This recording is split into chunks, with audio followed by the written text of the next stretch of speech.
Man, thank you, Eve, and thank you, Pop Montreal. I'm super happy to be back here after all these years. This has always been one of my favorite events every year, 4 years, and since the pandemic. This is my first time coming back, and I'm really excited to be here and see everybody here, especially you, Mannie Fresh. Thank you for having me. Now, I don't know if you were briefed before all this, but we have to do this in French. It's the law. This is going to be messed up.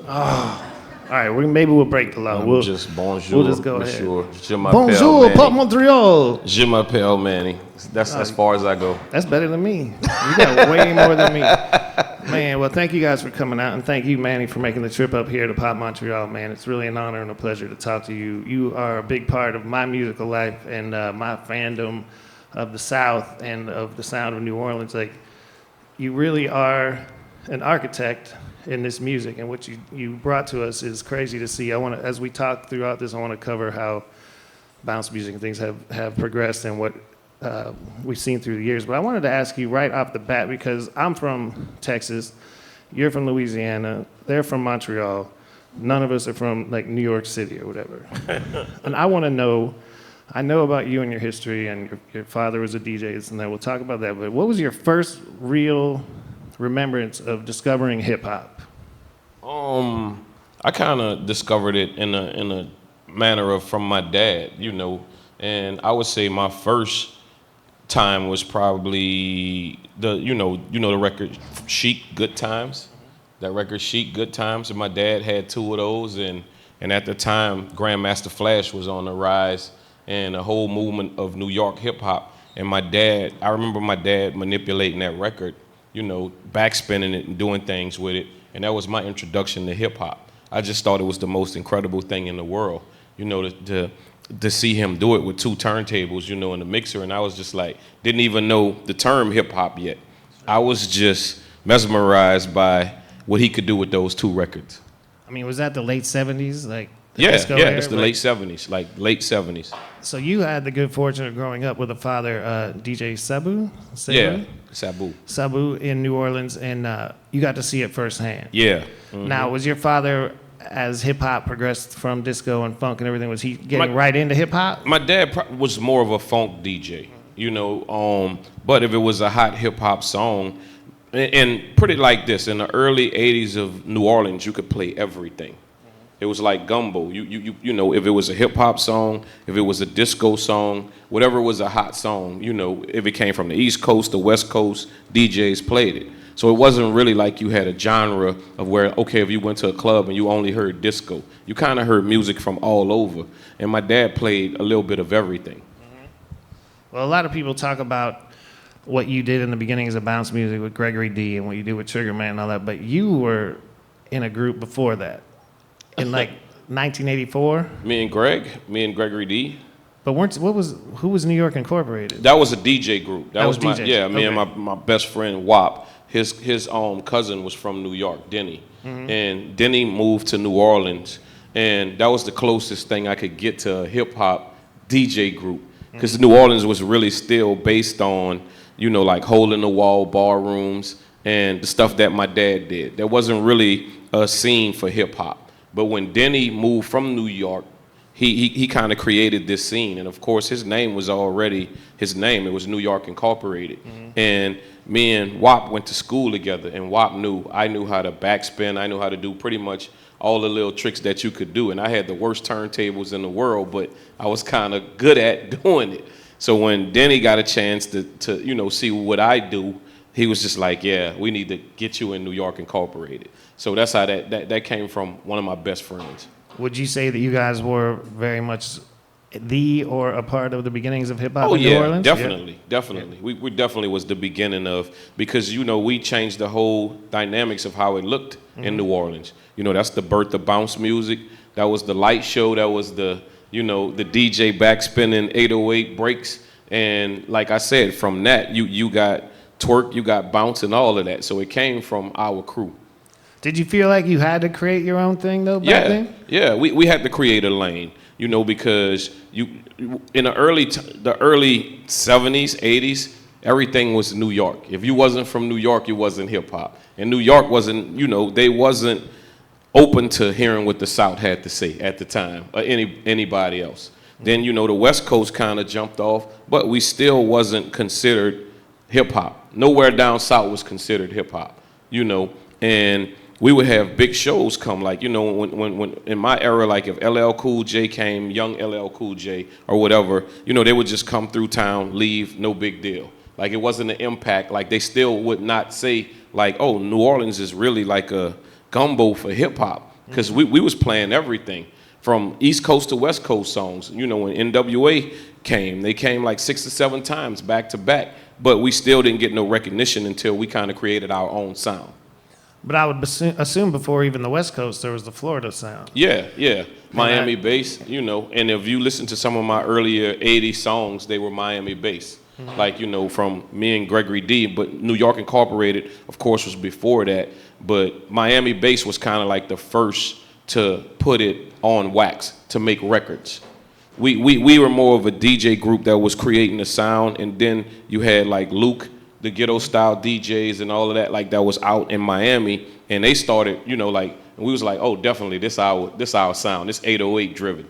Yeah, exactly. Seeing the party back then was a whole different world from kind of the seriousness of what we heard from New York. And then in New Orleans, tell me a little bit about in the beginnings of, like, you basically created that sound, the bounce music sound early on. You heard that, Trinity?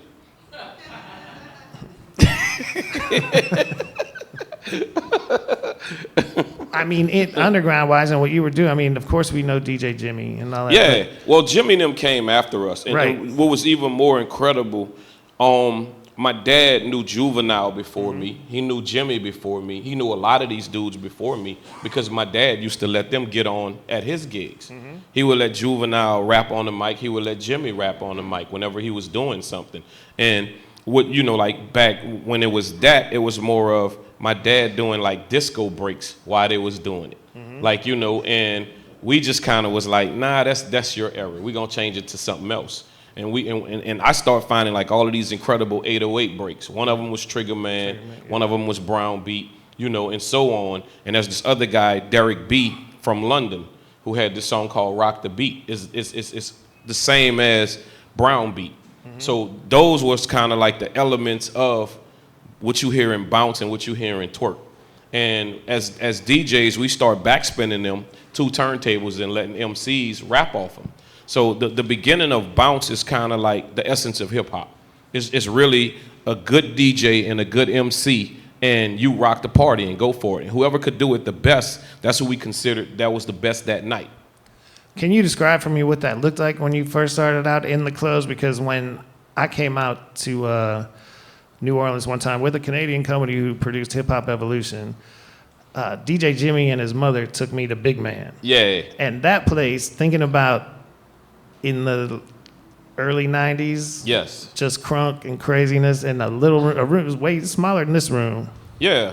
And you know, that was all my daddy's spots. Yeah. Big Man, Newton's, all of that. Like my dad DJ from Monday to Monday. Every you know, there was never a day that he had off, but it was those little bitty small hole in the wall spots that made a lot of bounce stars. You know, and that was where Jimmy was discovered at, right there. You know, and we would travel from place to place to go to little bars like that, and that's where you test your skills at too as a DJ. Because, you know, if you somewhere on the mainstream, yeah, I was DJing school dances. I was doing that kind of stuff, right? But they not going to really give you the boos and the ahs that you're not doing a good job. Now, if you go somewhere where the crowd is rough, they going to tell you if it's, you know, and I tried out a lot of stuff like at Big Man's in those clubs or whatever to perfect what, you know, what I was doing. So a lot of that was trial and error in those spots. And, you know, say like New Orleans, we got this term called that beat. That beat means a bounce song. And the way that term happened was I used to DJ at like clubs when we was underage, me and KLC. KLC is the producer for No Limit. You know, and when we was young, we DJ'd at this club called Rumors. And both of us was underage, nowhere in the world we used to be at. But I used to bring my 808 to the club. And I would run like just beats from out my 808. And they used to beat on the glass and say like, play that beat, play that beat, play that beat. So people start calling it that beat. Like they was like, man, whenever Mannie Fresh come, we want to hear that beat. Like play that beat. Like now, if you're in New Orleans and if a bounce song come on, or you hear somebody say it, they always call it that beat. They be like, man, when the DJ gonna start playing that beat? And that beat is a term meaning like they're ready for you to play some bounce music. Before that, though, I mean, when you, like thinking about your father DJing in those times, did he have to also incorporate New Orleans music? Like, I mean, when you go to New Orleans, no matter where you go, there's an underlying sound at all times. No, like the birthplace of honestly, jazz. my dad had his whatever his fan base was and whatever he did, his sound, it was on lock. Like, you know, and nobody could do what he did, you know, because he crossed genres. Like, you know, he could play 8 different songs back to back, and it would be something Latin, then something disco, then something, you know what I'm saying, where you just like, well, what the hell was that? But by him DJing every night, it made me understand what a DJ do. A DJ actually break records, and you bring people together. You know, so I think that's why my approach to music is a little different, because I learned early on that you got to take a chance as a DJ. You know, sometimes and you break songs in front of people in real time, in real life. Not that they doing that right now, but in that era, you know, there wasn't no promotion on certain songs. The DJ thought it was a good song, so he played it right then and there. And I saw my dad do that so many times, but he knew exactly when to put the record in. That's dope. I've heard a lot of people talk to you and ask you about if you ever thought Cash Money was going to be as big as it became, but I want to ask you if when you were in a place like Big Man, in a small place starting out really in the beginnings of bounce music, did you think that someday there'd be someone like a Big Freedia touring in Germany and Japan, and like the sound is like when it came had like such a huge resurgence not that long ago? Yeah, did you really see it lasting this long? Yeah, all the time. Because me, young, I got to meet so many people, and they became my hero. You know, like I said, for instance, whenever NWA came to New Orleans or whatever concert came to New Orleans, I was DJing. So I got to meet a lot of my heroes young, and that changed my whole outlet on how I think of this. I'm like, I'm gonna be here and I'm gonna be around. I'm not just doing this. Even though I love what I do, I was totally fascinated by them. Like, you know what I'm saying? Like meeting Ice Cube young, meeting LL Cool J young, meeting people that, you know, Ice-T young. I remember meeting Ice-T when I was young, you know, and I saw him some years later when I was recording in LA, and that's when Colors came out. And he remembered me, you know, he was like, I was the disgusting kid in New Orleans. Fresh, now you're doing your thing. You know, so I just remember those kind of moments that changed me and said, like, this is what I'm supposed to be doing. If you're saying some years later when Colors come out, that's some history right there. Yeah. That's real deep. Yeah. Ice-T in New Orleans back pre-Colors is pretty huge. When those type of artists would come to New Orleans, was there an audience for that? Were people That's ready? why I said we accepted everything in New Orleans, and those was huge concerts to us, but we also felt like after they left, we was overlooked, which was a good thing because it made you even more hungry. You know what I'm saying? We was just like, well, somebody else came to town, and now y'all just think we country bumpkins and y'all moving on. And, you know, and there was people that was trying to make records at that time in New Orleans, but it was like, it's New Orleans. It's a little bitty town. It's a jazz town. Sure. And one of the biggest and hardest things to get over in New Orleans, they love their old school artists. They love Allen Toussaint. They love, you know, Irma Thomas and all of those people. Whenever a jazz fest would come to New Orleans, it would be the same lineup. So anybody, you know, in my era, they was like, we're not trying to put you on. You don't play jazz, you know, you don't play this. We're not trying to put you on. Yes. That's what I was kind of asking you about, because I feel like I hear Allen Toussaint and that sort of stuff everywhere I go when I'm there. Plus, I hear Mannie Fresh and Juvenile and things. So from that time, in between those early days and when Cash Money came, I mean, Cash Money was the late 90s. Yeah. You were you producing some of those early, like, UNLV from the beginning, and the all of those Baby songs Bee Gees and all that? Yeah. Because I lived in Texas and worked at a record store, and it was the craziest thing because It was records that most people had never heard of, but you guys had definitely hit the streets from New Orleans to Houston hard. You know, most people won't know unless you're from New Orleans or down south that the first generation of Cash Money is Bounce. It was all a Bounce label for maybe 5-6 years. Then it stepped into rap, and it's like he said, there's songs on there that's just they just Southern gems. That's all I could tell you. And Rap-A-Lot also had come in for a moment with certain records out of New Orleans, and it was always what I loved about hip-hop, and from some of the stuff you're talking about accepting in the South. We accepted a lot of what was coming from other places, but there were so many different scenes. Like New Orleans is totally different from Houston, but both cities can appreciate each other and the sounds. But I think New Orleans had a more universal sound, more because of the dance. Yeah. And the dance really spread throughout everywhere. How long do you feel it took before you kind of were able? What was the first time you really saw your music breaking out of New Orleans? I would probably say UNLV.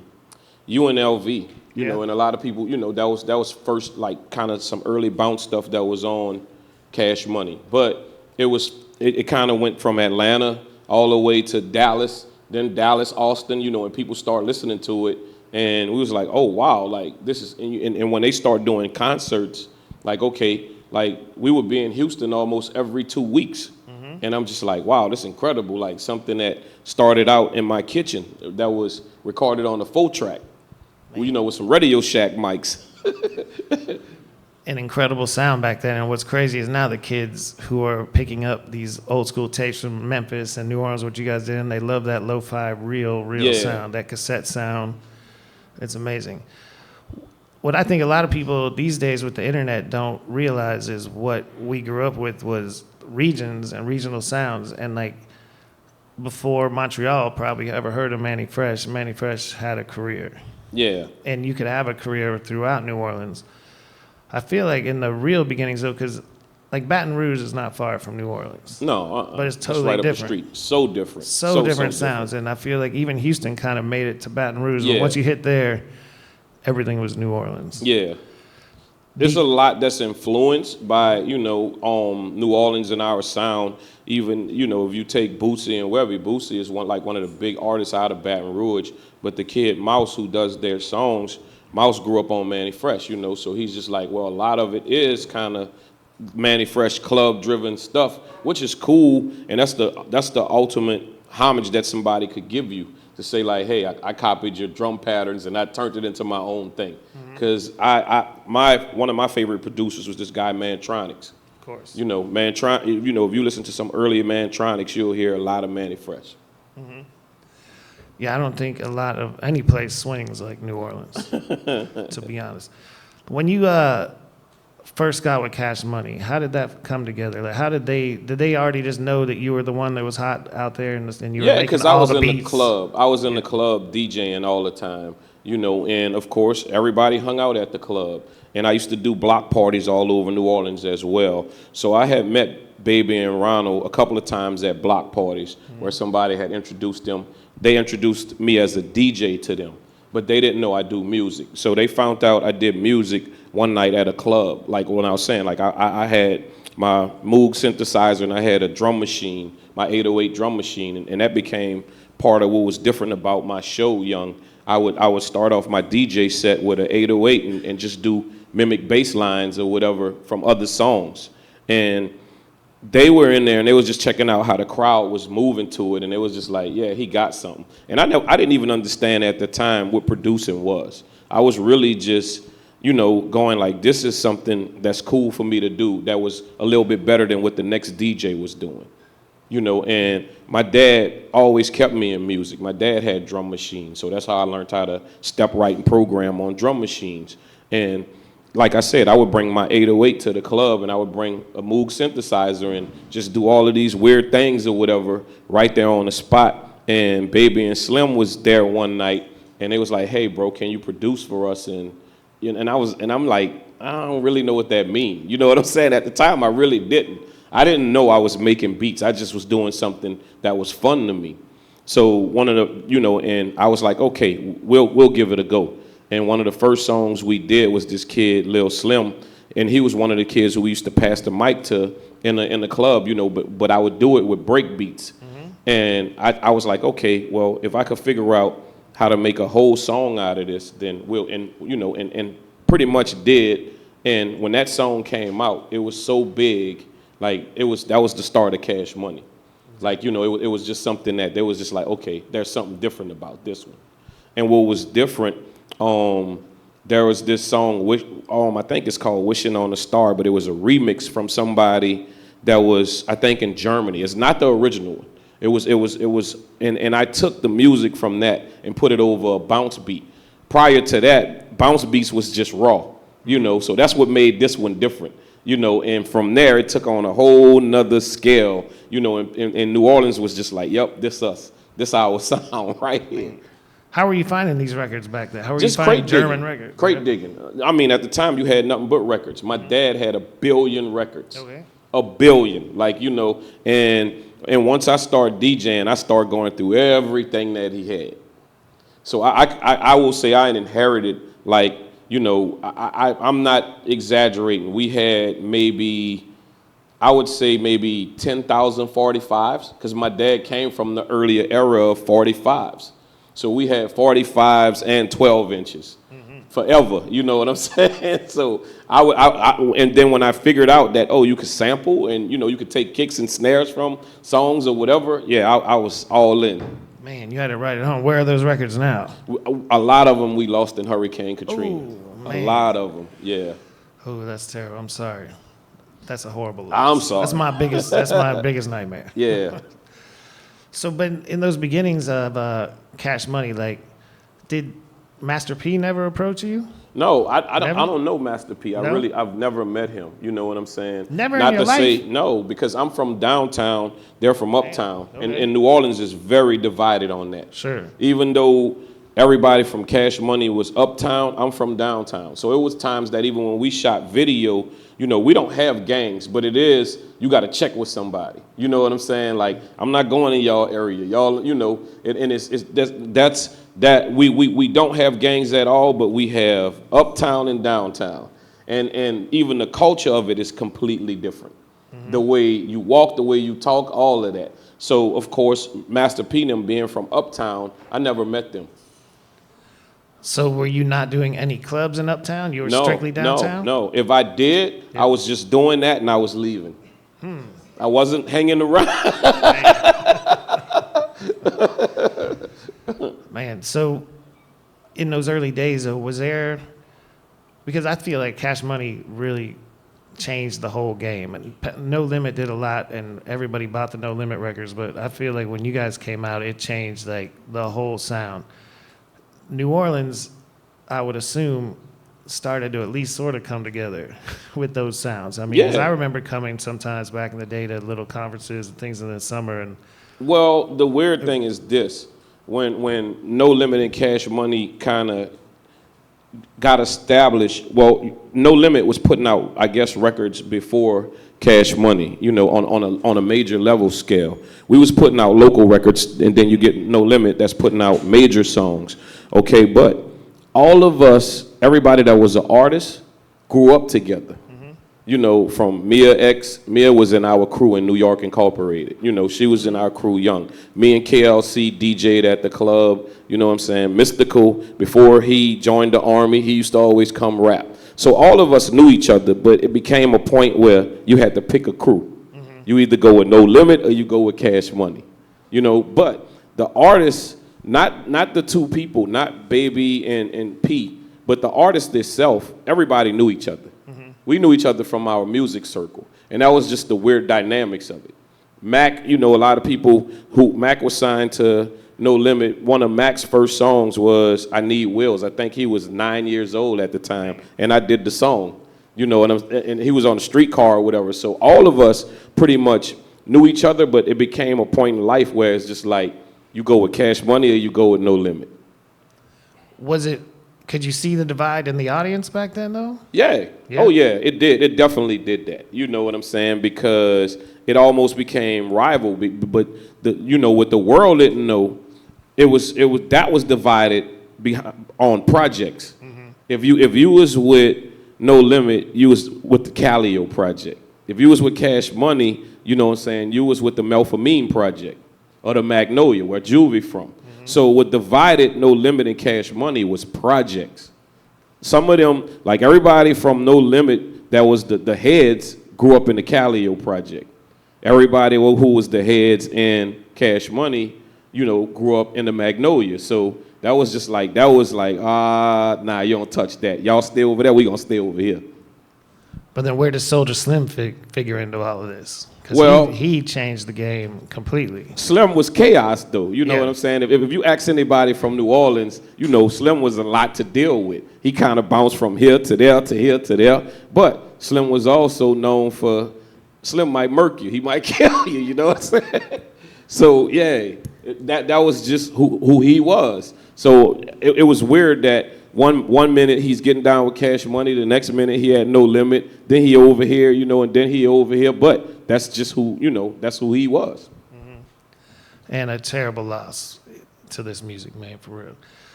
So when you, in those days, like, I remember when you first started getting on the radio and it started here. I was living in Chicago for a while around then, and it was crazy to hear New Orleans music all of a sudden. Like, everybody loved No Limit, but it wasn't on the radio necessarily yet. It was the streets and stuff. And then when you guys started making your hits, when was that first point that you really felt like, oh man, the world is starting to hear us? What was the first song that really you felt? I mean, I know Drag 'Em in the River and all that was big in the South and stuff. Yeah. But what really like was the big one?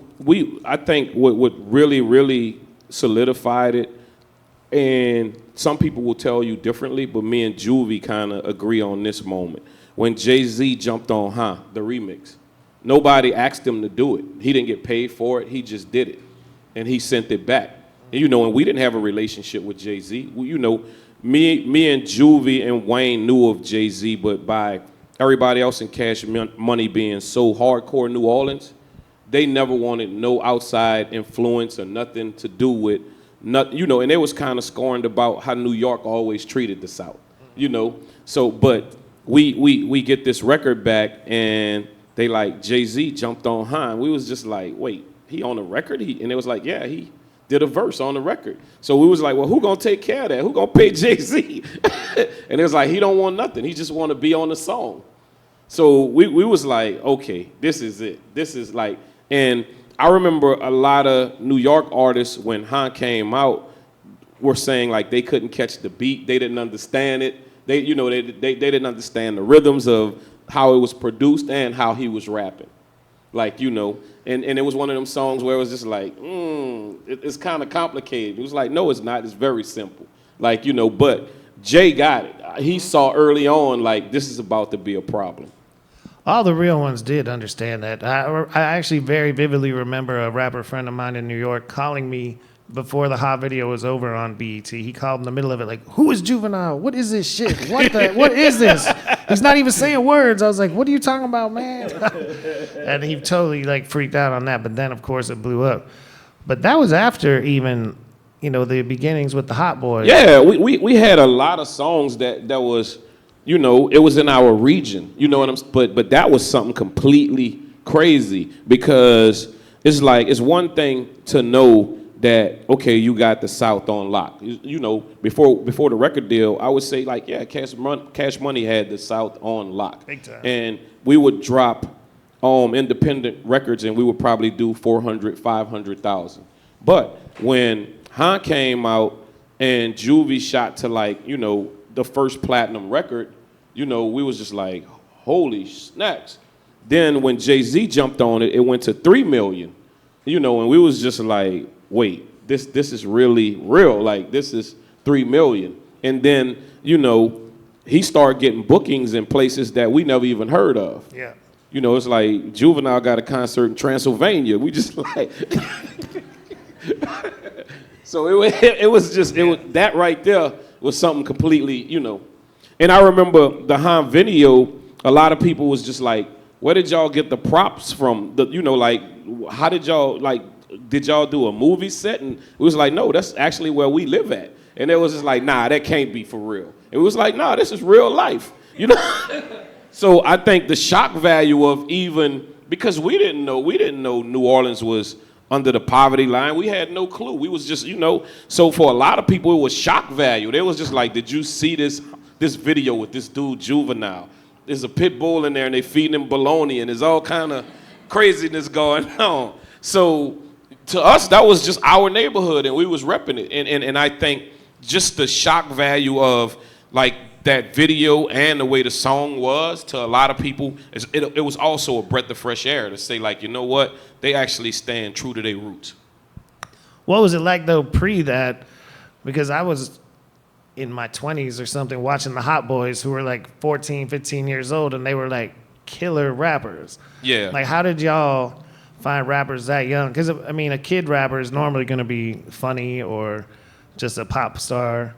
These guys were the streets. When the first Hot Boy, when Get It How You Live came out, that was like the streets. Well, and they were little. The one thing, everybody kind of had in common in New Orleans is your parents probably came from the streets.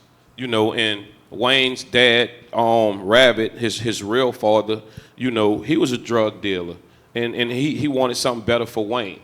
And he was just like, yeah, I want Wayne to do something, way better than what he's doing. And his dad was that dude on the streets. And you take BG came from a family of, from his mom to whoever, all of them hustled. So all of these dudes came from a background of they had to grow up way too fast. What made Wayne unique was he was already kind of a genius in his own right.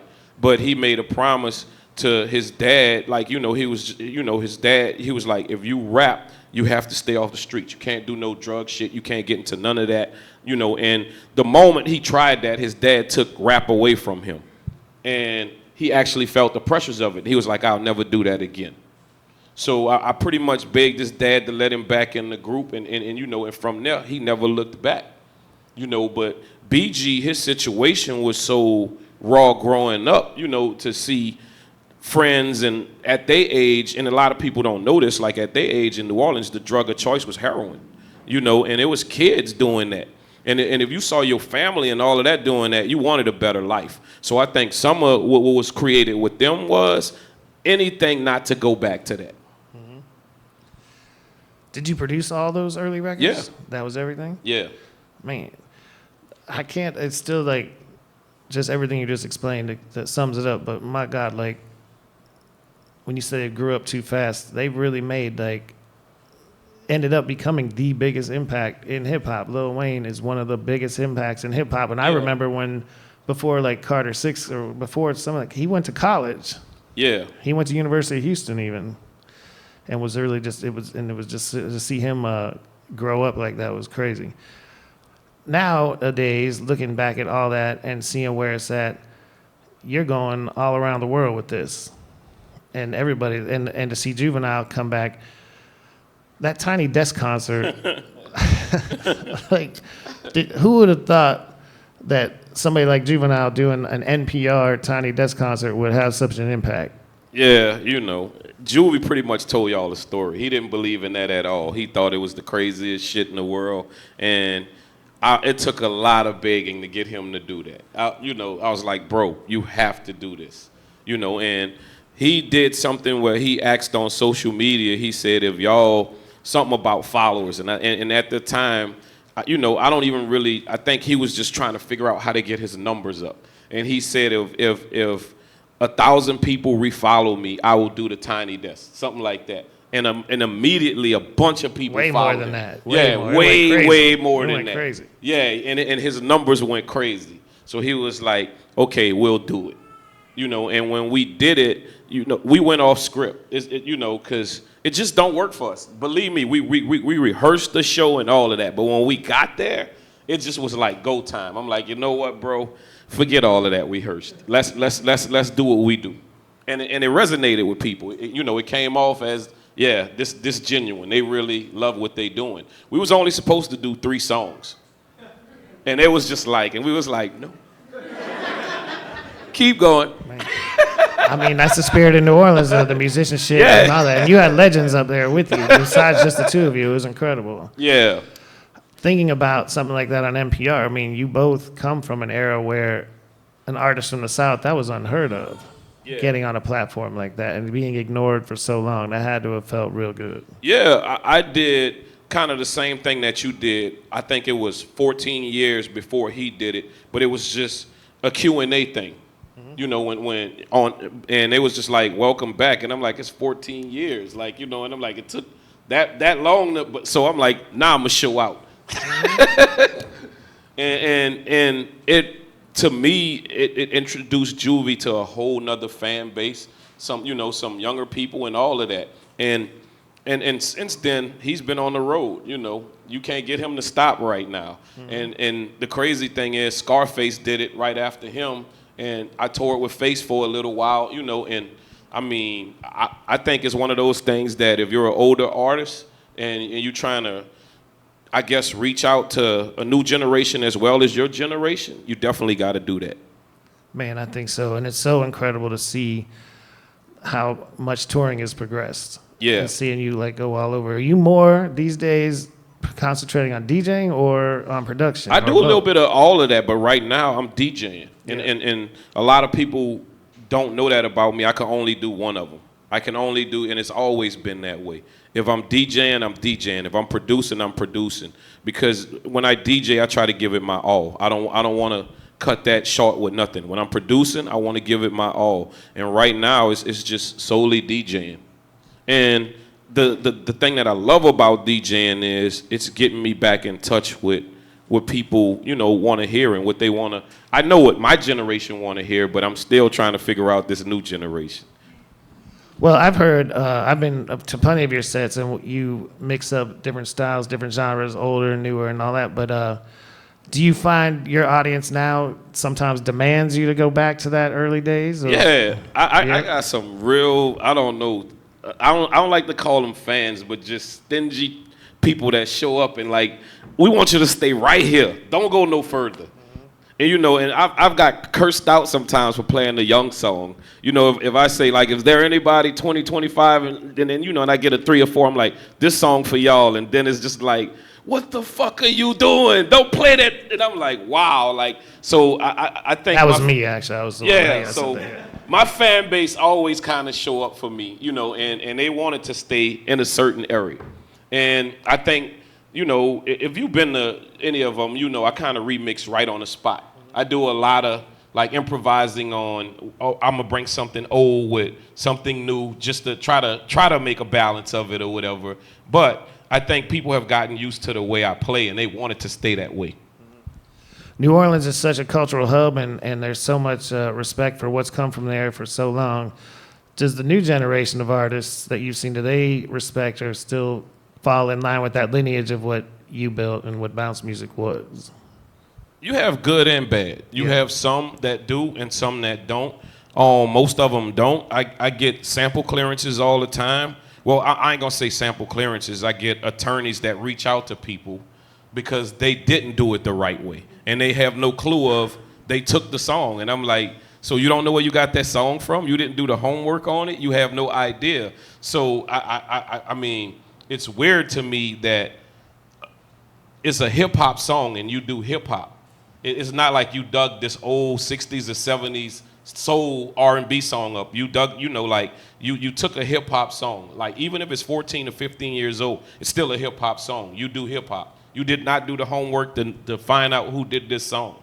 So a lot of times, I gotta contact artists a lot of times and say like, hey, bro, I'm trying to give you a fair chance at this to do it the right way, but you can't just take my music. I mean, the rules are out the window, though. Yeah. So thank you for trying to enforce the rules. That's important. Look at film. Yeah. They redo everything. Now, I think with you being here in Montreal tonight, what can the people expect?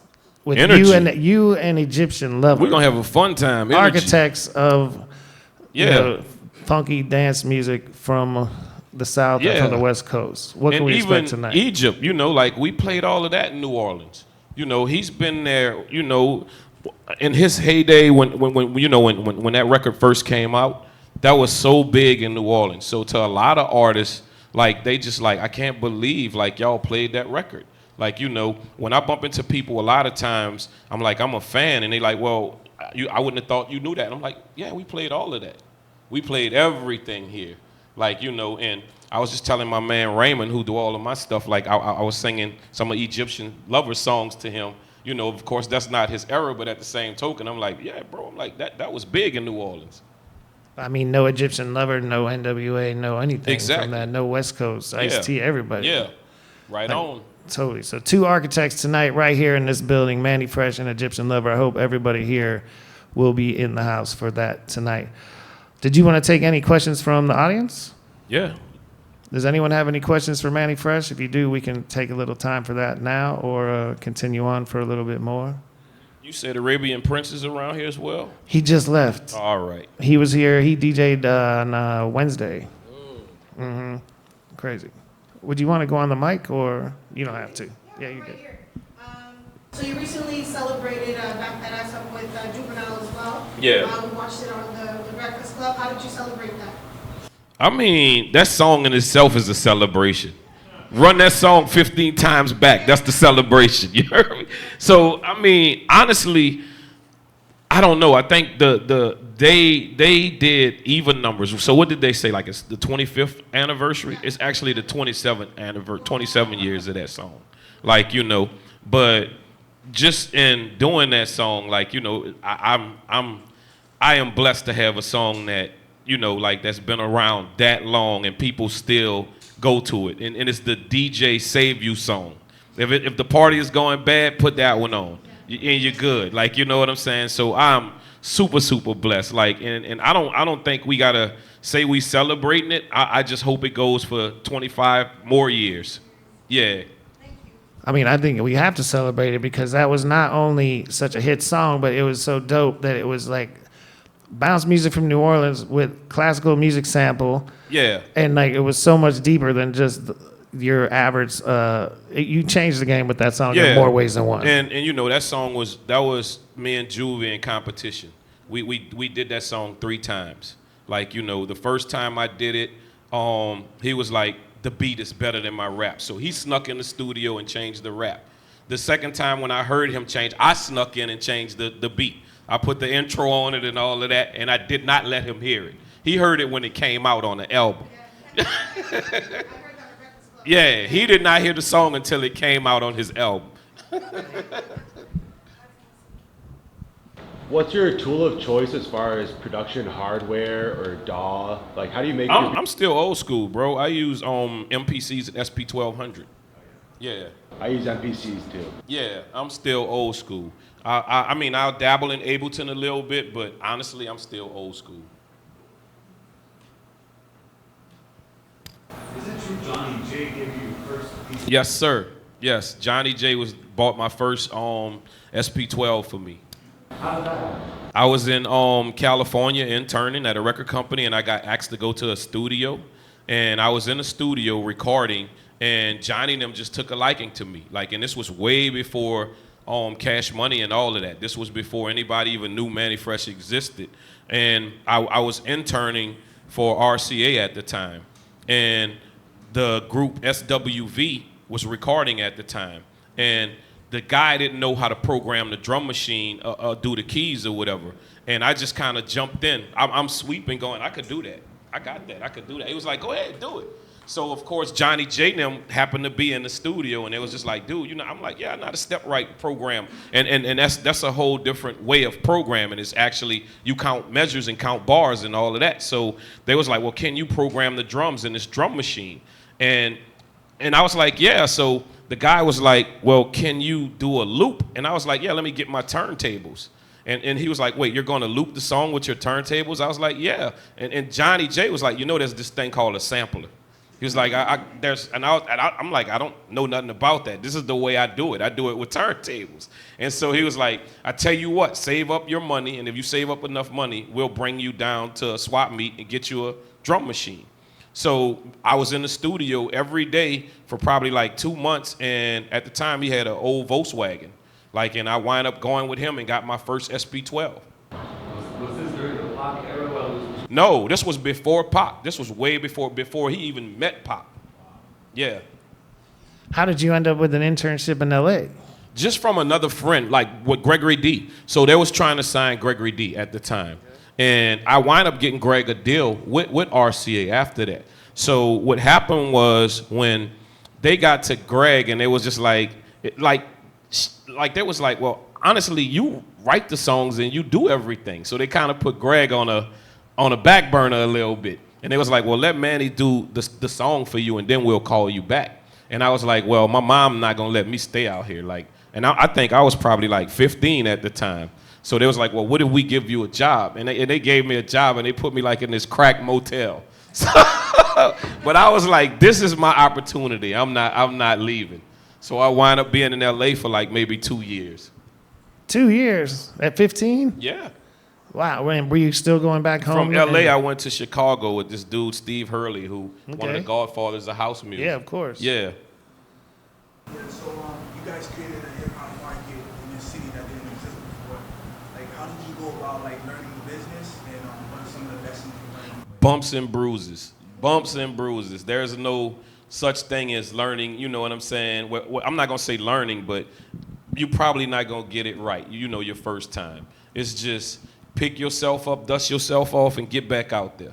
You know, and everything is publicized with mine. You know, people know my good deals, they know my bad deals. You know, the cool thing is the test of time has brung us back together where we can sit down and we can do this. At one time, you couldn't get nobody from Cash Money to sit down together. You know, you couldn't, you know, me and Wayne always got along. But at one time, there was like, nah, I ain't talking to nobody else but Wayne.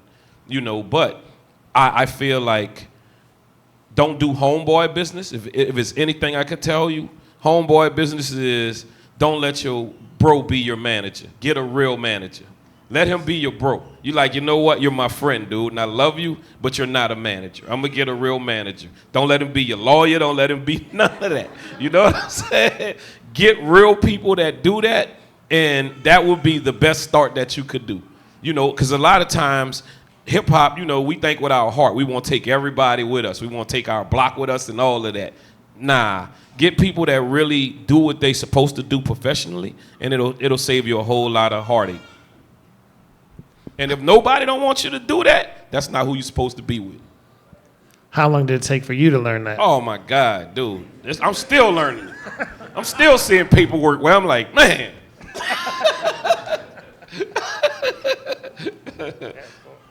Anybody else? Yeah.